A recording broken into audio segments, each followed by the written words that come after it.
Salam alaikum wa rahmatullah. Dans cette vidéo, nous allons parler des péchés qui attirent les djinns et qui les renforcent encore plus. De façon générale, nous devons éviter tous les péchés, apparents ou cachés, petits ou grands. Souvent, il y en a qui disent « Oui, mais bon, ce que je fais là, c'est un petit péché, il n'y a pas de souci, je peux le commettre. » Pas du tout. Les savants même disent le fait de minimiser un péché, ça le rend encore plus grand devant Allah subhanahu wa ta'ala. Et de toute façon, il ne faut pas regarder la petitesse du péché pour le commettre, il faut regarder plutôt la grandeur de celui à qui on désobéit. On désobéit à qui? On désobéit à Allah subhanahu wa ta'ala. Donc, dans tous les cas, c'est grave et qu'Allah ta'ala nous pardonne. Mais au-delà du fait que les péchés attirent la colère d'Allah subhanahu wa ta'ala, les péchés aussi peuvent nous rendre vulnérables face aux djinns et à la sorcellerie. Donc, on ne pourra pas citer tous les péchés dans cette vidéo, mais je vais vous parler de quelques péchés. Voilà que les gens ont tendance à commettre, les péchés qui sont vraiment répandus aujourd'hui et qu'Allah subhanahu wa ta'ala nous en préserve. Le premier péché, c'est la fornication. Allah ta'ala nous dit dans le Saint-Coran, « Wala takarabu zina » n'approchez pas la fornication. Tout péché sexuel, tout rapport en dehors du mariage, ça attire la colère d'Allah et ça nous rend vulnérables face aux djinns et à la sorcellerie. Je vais vous donner une image. D'après Anas ibn Malik, qu'Allah ta'ala l'agrée, le prophète alayhi salatu wassalam nous dit « Le voile qu'il y a entre les yeux des djinns et notre nudité, c'est le fait de dire « Bismillah ». Ça veut dire si tu te dévêtis, si tu te déshabilles, sans dire « Bismillah » en l'occurrence, les djinns, ils peuvent te voir. Et ils vont être stimulés sexuellement, parce qu'il y a une certaine compatibilité sexuelle entre hommes et djinns. Ça fait que ça peut attirer les djinns amoureux, etc. Vous voyez, ça c'est dans le cadre halal. Tu n'as rien fait de haram. Le fait de se dévêtir sans dire Bismillah, ça peut attirer les djinns. À plus forte raison, quelqu'un qui fornique, quelqu'un qui est dans la fornication, alors là c'est gratuit pour les djinns, parce qu'on ne peut pas dire Bismillah pour désobéir à Allah subhanahu wa ta'ala. Par conséquent, tout rapport en dehors du mariage, tout péché sexuel, ça nous expose aux djinns, ça nous rend vulnérables face à la sorcellerie et ça attire la colère d'Allah subhanahu wa ta'ala et qu'Allah ta'ala nous en préserve. Le deuxième péché qu'il faut éviter, c'est l'usure, riba, tout ce qui est prêt avec intérêt, se nourrit de l'argent qui est haram. Au fait, il n'y a pas de baraka dans la vie de quelqu'un qui fait riba, dans la vie de quelqu'un qui se nourrit du haram. Donc, s'il n'y a pas de baraka dans ta vie, c'est porte ouverte pour les djinns et qu'Allah subhanahu wa ta'ala nous en préserve.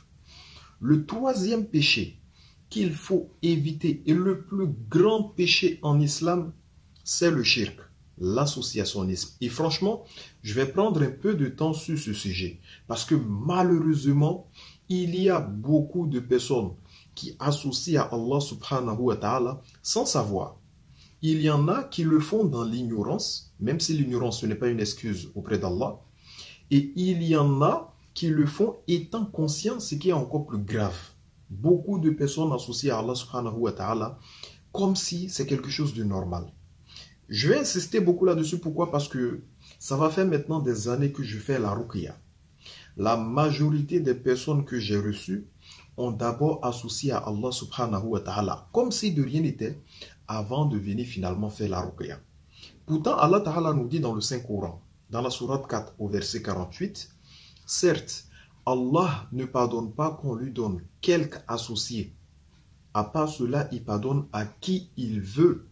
Mais quiconque donne à Allah subhanahu wa ta'ala quelque associé commet un énorme péché. » Donc le shirk, c'est le plus grand péché en islam et malheureusement, beaucoup de personnes font cela sans savoir qu'Allah subhanahu wa ta'ala nous pardonne. Alors, il y a différents types de shirk. D'abord, il y a le grand shirk et il y a le petit shirk.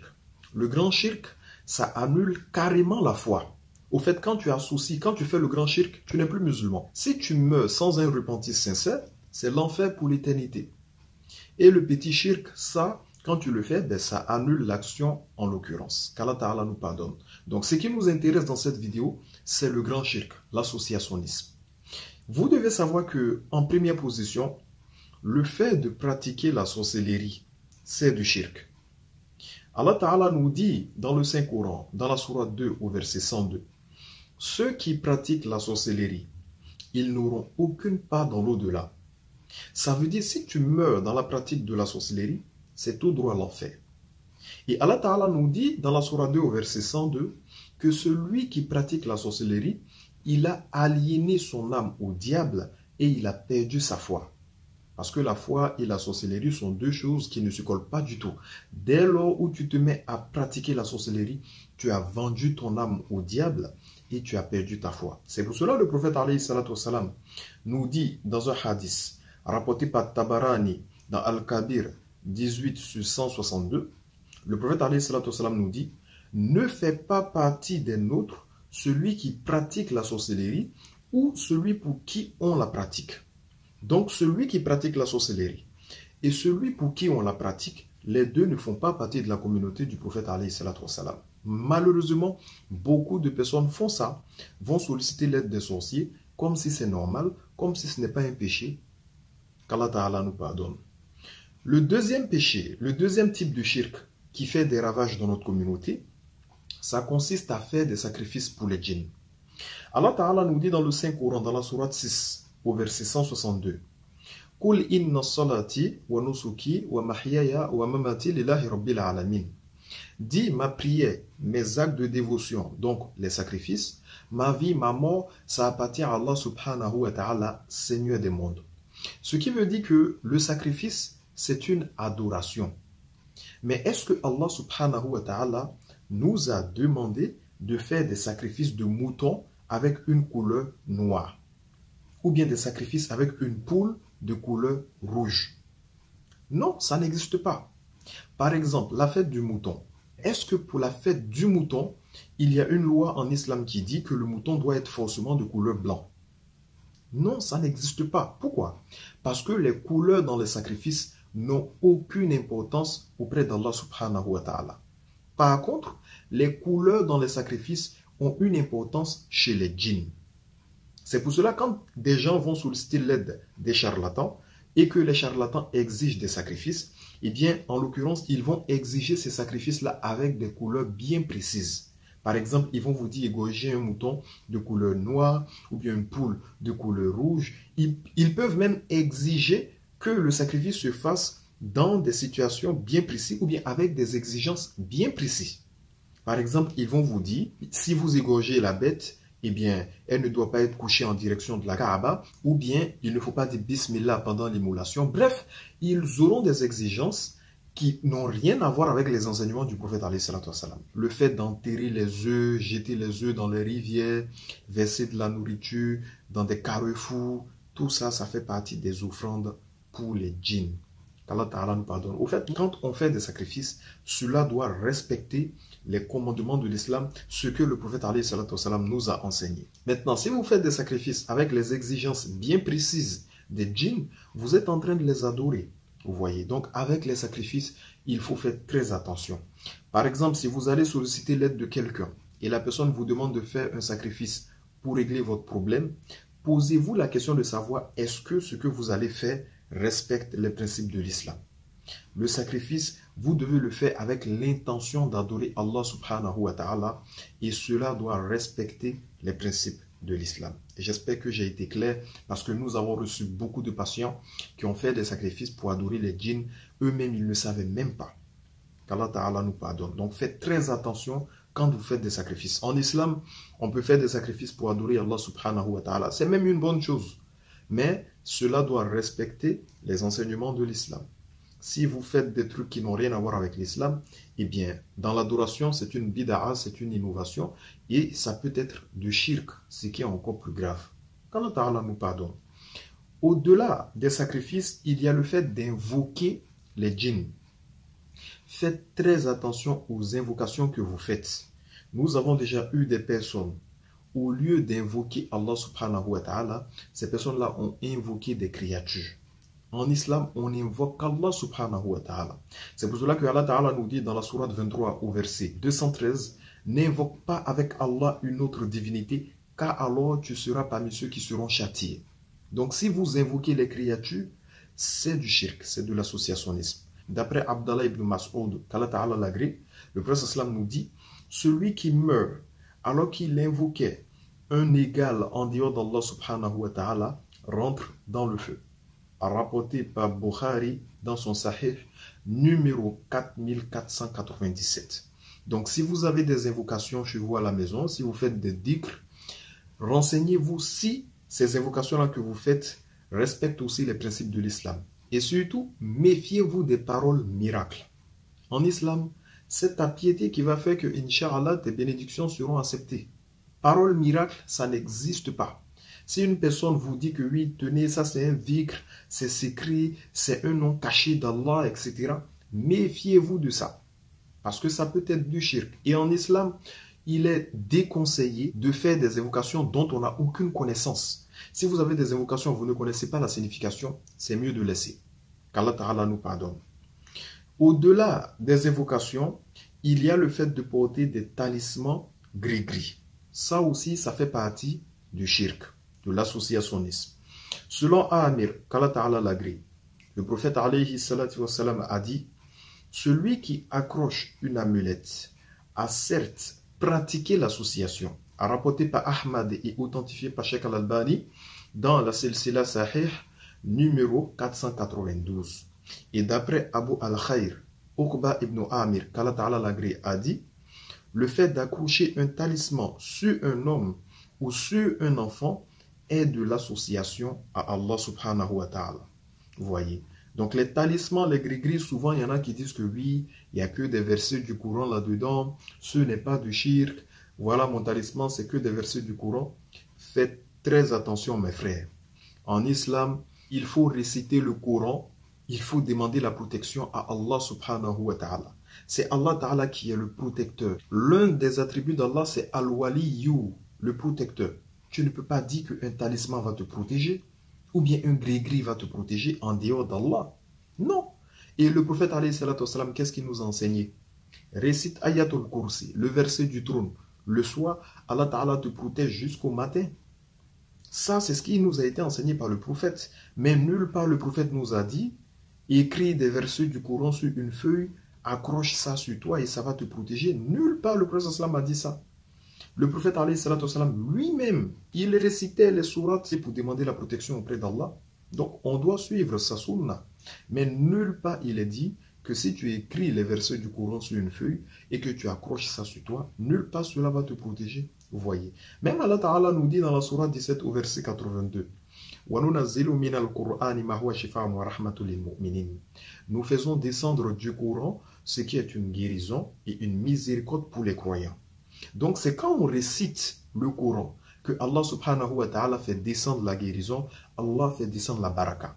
Donc conformément à la sunna, il faut réciter le Coran pour que le Coran te protège. Donc éloignons-nous des talismans, des gris-gris, les bagues de protection, de chance, le fait d'accrocher des choses, oui, la main de Fatima, éloignons-nous de ce genre de choses. On n'a qu'à suivre la sunna du prophète alayhi salatu wassalam et on n'aura pas de soucis.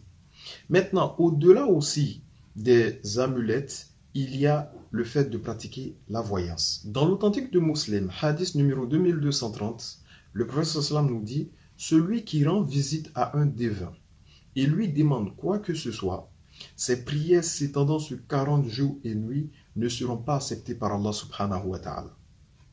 Le fait de se rendre chez un devin et de l'interroger, si tu fais ça, tes prières ne seront pas acceptées par Allah. Malgré cela, tu dois prier quand même.